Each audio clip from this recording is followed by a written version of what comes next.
ఆస్ట్రేలియాతో జరుగుతున్న మూడో టెస్టులో భారత్ ఫాలో ఆన్ తప్పించుకుంది. టెయిల్ ఎండర్లు జస్ప్రీత్ బుమ్రా, ఆకాష్ దీప్ 10వ వికెట్కు 39 పరుగులు జోడించారు. ఆట ముగిసే ముందు చివర్లో ఆకాష్ దీప్ కొట్టిన 6 మ్యాచ్కే హైలైట్గా నిలిచింది. అయితే వెలుతురులేమి కారణంగా అంపైర్లు మ్యాచ్ను కాస్త ముందుగానే నిలిపేశారు.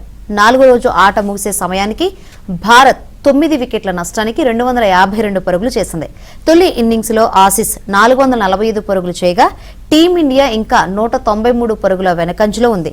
ఫాలో ఆన్ నుంచి బయటపడడంతో టీమిండియా శిబిరంలో జోష్ వచ్చింది.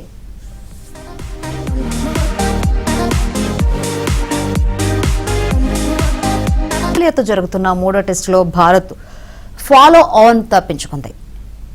టెయిల్ ఎండర్లు జస్ప్రీత్ బుమ్రా, ఆకాష్ దీప్ 10వ వికెట్కు 39 పరుగులు జోడించారు. ఆట ముగిసే ముందు చివర్లో ఆకాష్ దీప్ కొట్టిన 6 మ్యాచ్కే హైలైట్గా నిలిచింది. అయితే వెలుతురులేమి కారణంగా అంపైర్లు మ్యాచ్ను కాస్త ముందుగానే నిలిపేశారు. 4వ రోజు ఆట ముగిసే సమయానికి భారత్ 9 వికెట్ల నష్టానికి 252 పరుగులు చేసింది.